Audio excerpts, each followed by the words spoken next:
And well, right now we're shifting direction, taking care of the health on the inside of our bodies. We're talking about cholesterol. It's a big deal. It's a big word as well. Best left to the medical practitioners to unpack for us. Yeah, completely. And it's a killer, which is, I think, the reason why most of us are terrified to broach it. Well, we've got our resident Professor Pamela Naidoo, of course, from the Heart and Stroke Foundation here to demystify cholesterol and also give us some great tips on how we can combat high cholesterol with some simple lifestyle and dietary changes. She's sitting down with Lee right now.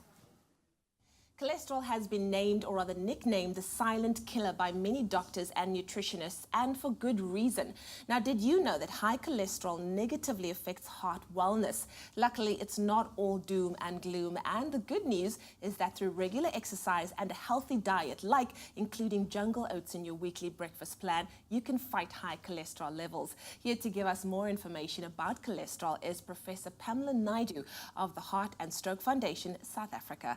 Professor Pamela, so good to have you in studio this morning. Thank you for having me. I'm always happy when we're talking about wellness, specifically heart wellness, but let's kick off at the very beginning. What exactly is cholesterol?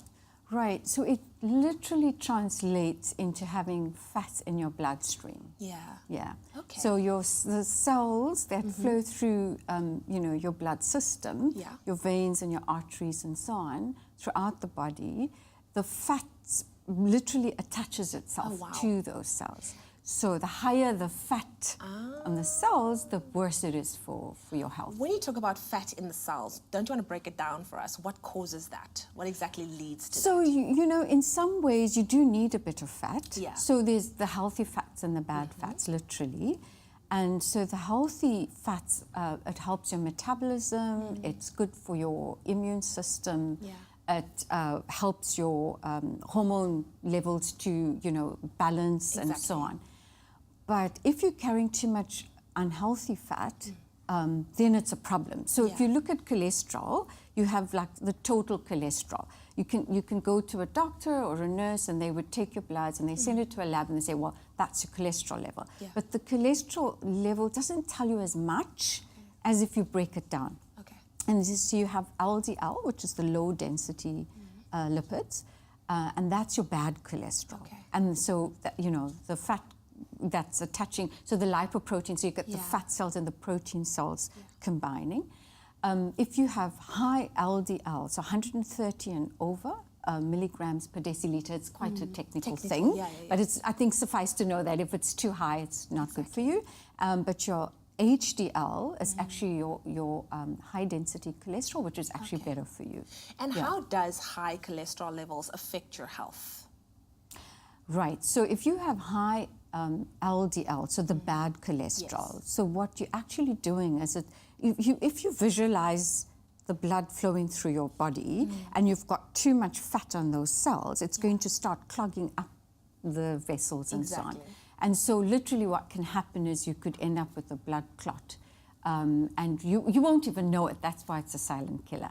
So it's only when it actually gets to the heart or your brain or other parts of your body and really affects it, but particularly the heart muscles, it actually just seizes then, or you end up having a stroke. Let's talk about like having bad levels of cholesterol, the high level. How can nutrition better help to tackle that? So what's been recommended, Leanne, is actually, it's not so difficult actually. Yeah, I know. Yes, it's not so difficult. That it is, but I think people do, I think the problem is if you're a meat lover, especially red meats and other forms of meat which too much fat on it, it's a problem. Okay. So you should really have a plant-based diet. So your diet should consider more of a plant-based diet. And then obviously your protein with lean meat. Soya to some extent, although there's some issues around women and having soya at a particular age, and especially if you're not at the menopausal stage and so on. But I would say just a lean piece of chicken or red meat is good, it's all right. And like a springbok, if you eat, lean meat like that, and ostrich is great. And fruit and vegetables, obviously. And then you have other types of foods. You got to look at it sort of breakfast, lunch, and dinner. You should be eating consistently throughout the day, so you don't overload your system all in one go. And a product like oats the jungle oats. It's actually cholesterol friendly. So it's cholesterol free, and it sort of enhances a better body function, if you like, overall. Fantastic. Yeah. I love that. Like you said, it's not actually It's not that difficult. No. Well, thank you so much, Professor Naidoo, for being here with us and, of course, showing us exactly how we can achieve good and healthy cholesterol levels. You're welcome. Well, there you go. Even if you don't suffer from bad cholesterol, it's still good to stay in check with what you eat and how you treat your body. And I hope Professor Naidoo inspired all of you and, of course, us here in studio to be more aware of your daily diet, your exercise routines, and how you look after your own general well-being while you navigate through life. South Africa's original oat champion now has a range of nutritious, delicious muesli.